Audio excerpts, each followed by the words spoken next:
Hello class 11th। आज आपका नया चैप्टर स्टार्ट करते हैं, chapter number 5 laws of motion. देखिए, लॉज ऑफ मोशन जो चैप्टर है इसमें हम पढ़ते हैं क्लासिकल मैकेनिक्स के बारे में। क्लासिकल मैकेनिक्स कहो या न्यूटोनियन मैकेनिक्स कहो। न्यूटोनियन मैकेनिक्स, देखो क्लासिकल मैकेनिक्स जो क्लासिकल वर्ड है इसी से सब कुछ क्लियर हो जाता है, बहुत पुराना।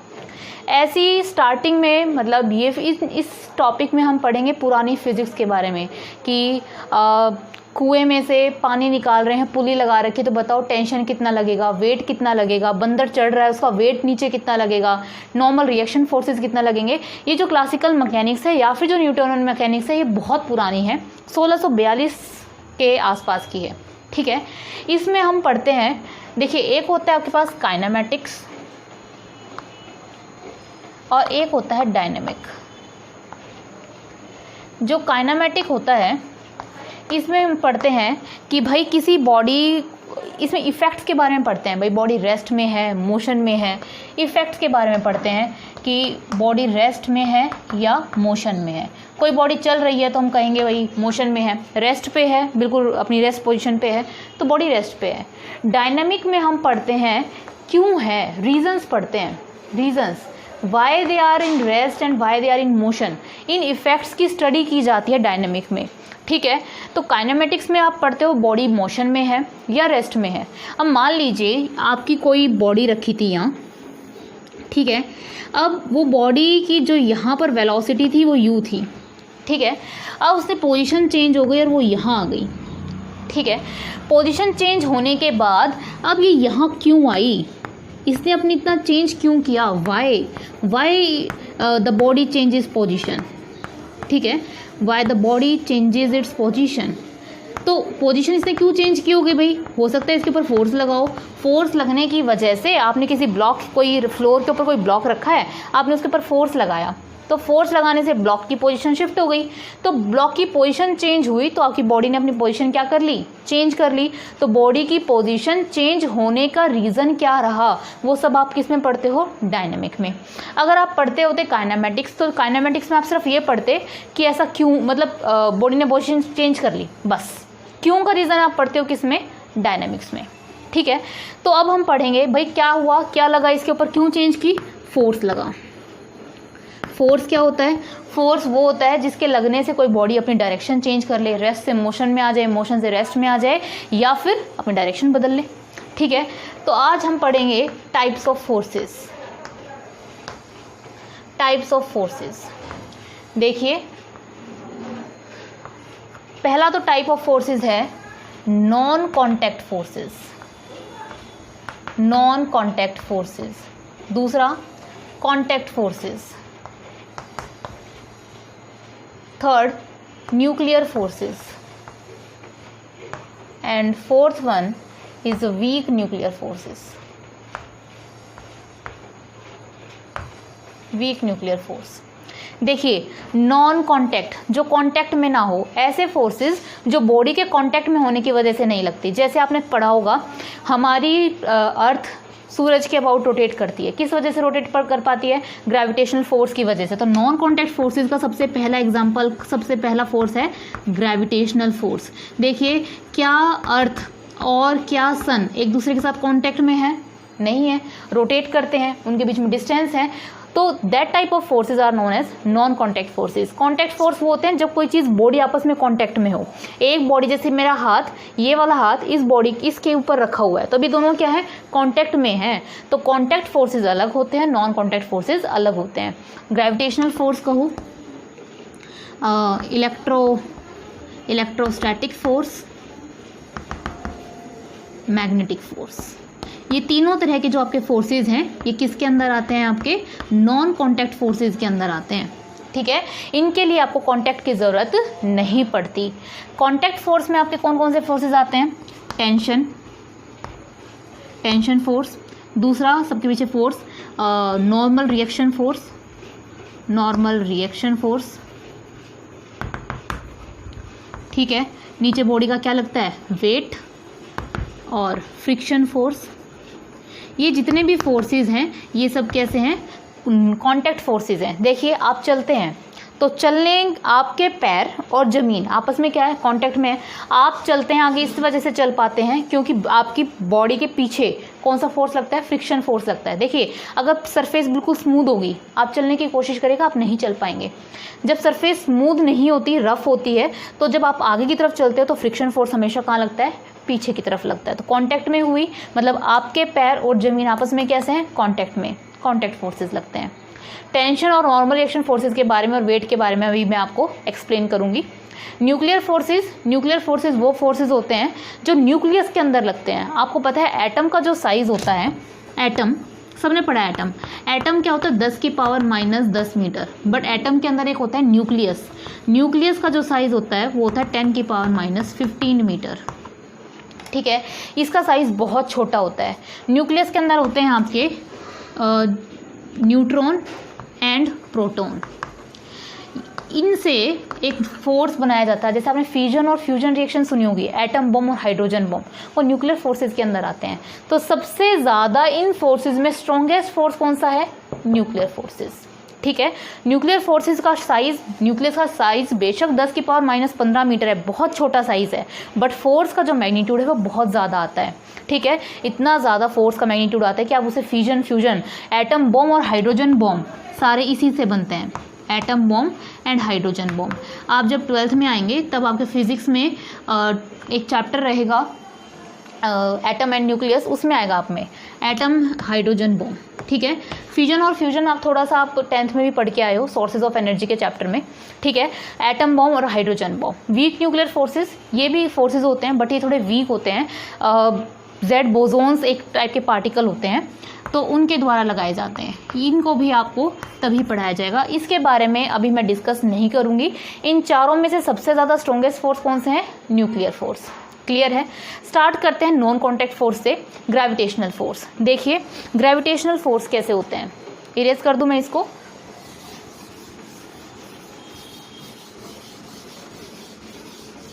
देखिए ग्रेविटेशनल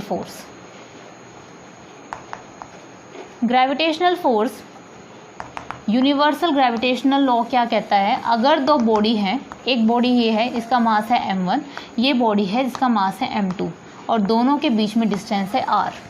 ठीक है, तो जो ग्रेविटेशनल फोर्स होगा वो डायरेक्टली प्रोपोर्शनल होगा इनके मासेस के प्रोडक्ट के, और इन्वर्सली प्रोपोर्शनल होगा इनके स्क्वायर ऑफ डिस्टेंस के। ये चीज़ आपने 9th में भी पढ़ी है और मैंने खुद आपको फर्स्ट यूनिट में भी कराई थी, यूनिट डायमेंशन वाले चैप्टर में। दोनों directly proportional m1 m2, equation number first, equation number second, दोनों को कंबाइन करके लिख दो, क्या आ जाएगा, m1 m2 upon r square. Proportionality का साइन हटाओगे, एक कांस्टेंट लगाओगे, f is equals to g m1 m2 upon r square. इस g को कहते हैं ग्रेविटेशनल कांस्टेंट, इस g को कहते हैं ग्रेविटेशनल कांस्टेंट।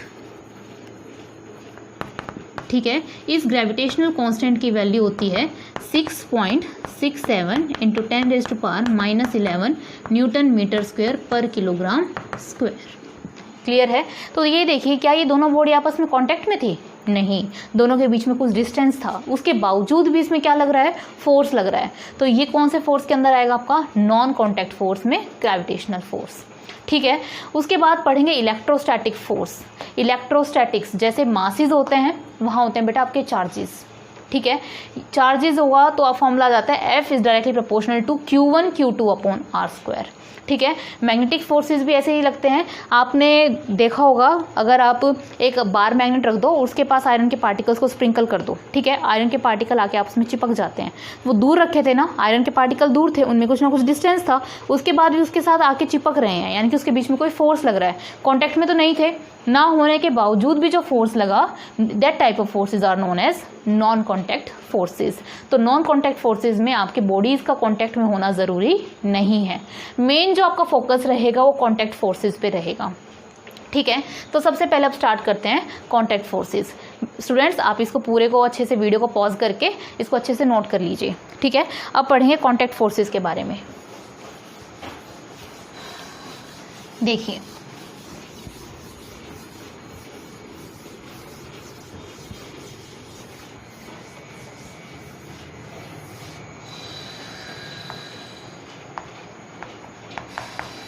Contact forces. सबसे पहला पढ़ लेते हैं वेट।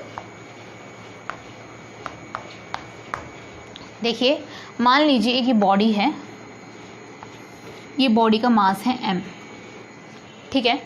अब ये मास m है, ये कि बॉडी किसी फ्लोर पे रखी है, तो इस बॉडी का वेट नीचे लगेगा। कहाँ लगेगा?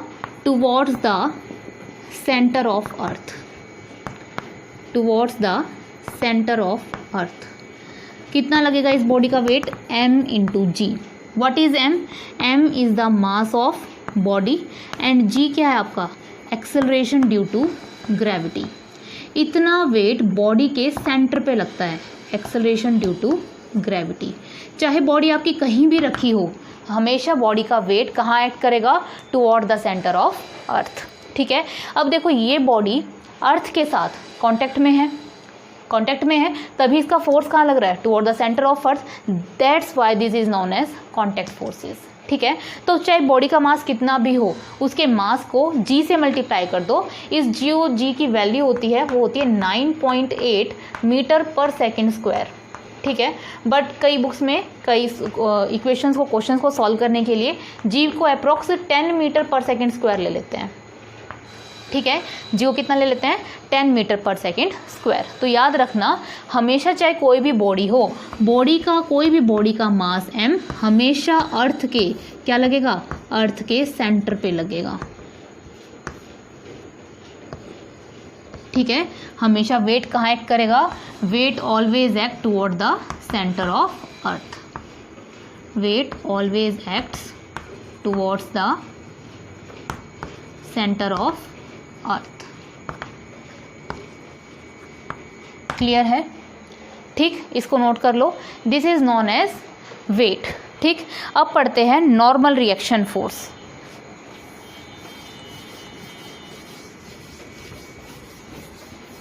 देखिए,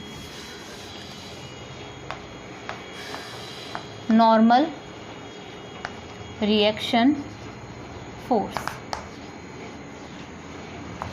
ये एक बॉडी, इसका मास m, ये किसी फ्लोर पे रखी है या किसी टेबल पे रखी है। अब नॉर्मल रिएक्शन फोर्स हमेशा क्या होता है? Normal reaction force is always perpendicular to the point of contact, और यू कैन से सरफेस। जो बॉडी किसी बॉडी के साथ सरफेस पे कांटेक्ट में है, तो नॉर्मल रिएक्शन फोर्स कहाँ लगेगा? परपेंडिकुलर लगेगा। ये बॉडी इसके ऊपर लगाएगी फोर्स, ये बॉडी इसके ऊपर लगाएगी। जब ये जो फ्लोर है या जो टेबल है, वो इसके ऊपर फोर्स कहाँ लगाएगी? ऊपर की तरफ। परपेंडिकुलर है, देखिए इस सरफेस के परपेंडिकुलर है। ये कहाँ लगाएगी? इस सरफेस के परपेंडिकुलर, ठीक है। तो ये जो नॉर्मल रिएक्शन होगा, वो दोनों की वैल्यू क्या होगी? इक्वल होगी, but they are in opposite direction. आपने पढ़ा ना न्यूटन्स का third law, every action has equal and opposite reaction. उसी तरीके से है, ये बॉडी इस पे एक्शन कर रही है, कहाँ? नीचे की तरफ, तो ये इसके ऊपर एक्शन करेगी ऊपर की तरफ। Every action has equal and opposite reaction, ठीक है। तो नॉर्मल रिएक्शन फोर्स हमेशा कैसे लगता है? पॉइंट ऑफ कॉन्टैक्ट के परपेंडिकुलर लगता है। देखिए, इसका पॉइंट ऑफ कॉन्टैक्ट है, इस पॉइंट ऑफ कॉन्टैक्ट के दोनों फोर्सेस कैसे हैं? परपेंडिकुलर हैं, ठीक है। या फिर एक हो सरफेस के क्या है? परपेंडिकुलर। तो ये भी क्या है? आपका एक नॉन कॉन्टैक्ट फोर्स है। तीसरा देखो, तीसरा है आपका टेंशन। टेंशन को लिखते हैं T से, नॉर्मल रिएक्शन को लिखते हैं N से, ठीक। टेंशन देखिए, टेंशन क्या है? मान लीजिए आपके पास एक कोई धागा है, कोई स्ट्रिंग है, आपने इसके ऊपर एक वेट या एक कोई मास हैंग कर दिया, तो रस्सी, अब ये क्या होगा? इसका वेट लगेगा नीचे की तरफ, वेट लगेगा toward the centre of earth. कितना लगेगा? mg, ठीक है। अब इस रस्सी में क्या आ जाएगा? खिंचाव, टेंशन, तनाव आ जाएगा। तो हमेशा अगर आपको इस पे पॉइंट ऑफ कांटेक्ट निकालना है, तो इस पे टेंशन लगेगा। हमेशा याद रखना, जिस भी पॉइंट पे निकालना हो tension is always away from the point. Tension हमेशा पॉइंट से दूर लगती है। इस पॉइंट पे निकालना है, इस पॉइंट से दूर लगेगी, तो यहाँ टेंशन लगेगी इस डायरेक्शन में T। अगर मान लो आपको इस डायरेक्शन में निकालना है, इससे दूर लगेगी T। या फिर ऐसा करो, अगर दिक्कत हो रही है तो जिस भी पॉइंट पे निकालना हो ना, उस पॉइंट पे आप खड़े हो जाओ और अपना अम्ब्रेला खोल लो। अम्ब्रेला जिस डायरेक्शन में खुलेगा वो टेंशन की डायरेक्शन।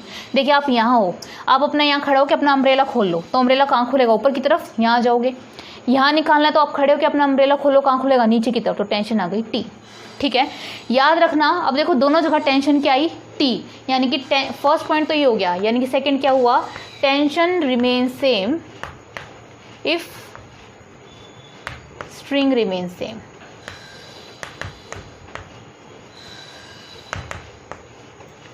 टेंशन सेम रहेगी जब तक आपकी स्ट्रिंग सेम रहेगी। ठीक है, और स्ट्रिंग भी कैसी हो आपकी? Massless string. अगर मासलेस स्ट्रिंग है आपकी तो स्ट्रिंग सेम तो टेंशन सेम। ठीक है, हमारे मोस्ट ऑफ द प्रॉब्लम्स में 99% प्रॉब्लम्स आपको मासलेस स्ट्रिंग दी मिलेगी, आपको टेंशन क्या रहेगी? सेम रहेगी। मान लीजिए अगर टेंशन चेंज हो जाए, मान लीजिए ये है एक M1, ये M2 और ये एक ये रस्सी है और एक ये रस्सी है या कोई भी थ्रेड है। ठीक है, अब आपसे पूछा जाए बताओ टेंशन क्या होगी इस पॉइंट पे, तो इस पॉइंट पे अपनी रस्सी अम्ब्रेला खोल लो। कहाँ जाएगा ये? इस साइड। यहाँ खोलोगे तो इस साइड। टेंशन, रस्सी सेम है, टेंशन सेम रहेगी T। नाम दे दो T1 T1। बट अगर मुझे यहाँ निकालना हो तो string same, no string different. String different तो टेंशन डिफरेंट। यहाँ खड़े होके खोलोगे, इस साइड आएगा T2। तो तीसरी बात क्या है याद रखोगे? Tension if string changes then tension also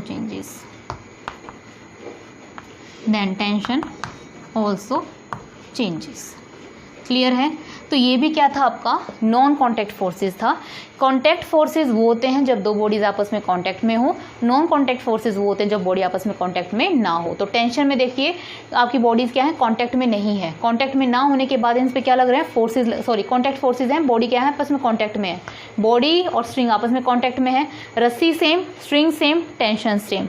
और मासलेस स्ट्रिंग, अगर रस्सी या स्ट्रिंग डिफरेंट तो टेंशन भी डिफरेंट। आया समझ में? बेटा पहले इसको वीडियो को पॉज करके इतना नोट कीजिए आप।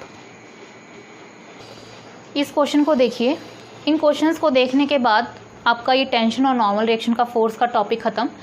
टेंशन फोर्स निकालना, इसमें जहाँ जहाँ टेंशन बनती है ना वहाँ टेंशन ड्रॉ करो। सबसे पहले आप अपने आप खुद ड्रॉ करेंगे वीडियो को पॉज करके। बताइए, देखो ये रस्सी सेम है तो through out the string tension क्या रहेगी? सेम। इस पॉइंट पे निकालेंगे, अम्ब्रेला खोलेंगे ऊपर की तरफ T1, इस पे नीचे की तरफ T1, इधर T2, इधर T2, इधर T3, इधर T3। क्लियर है? String same, tension same. String different, tension different. जिस भी पॉइंट पे निकालना हो अम्ब्रेला खोल दो, टेंशन की डायरेक्शन आ जाएगी।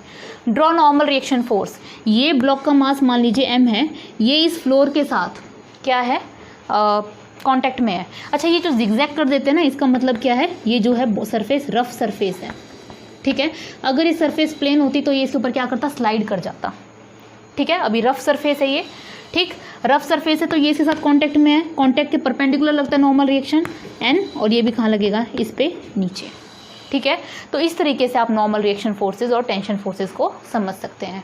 ओके स्टूडेंट्स, समझ में आया? अगर आपको कोई डाउट है तो मुझसे आप कमेंट बॉक्स में पूछ सकते हैं। Thank you so much.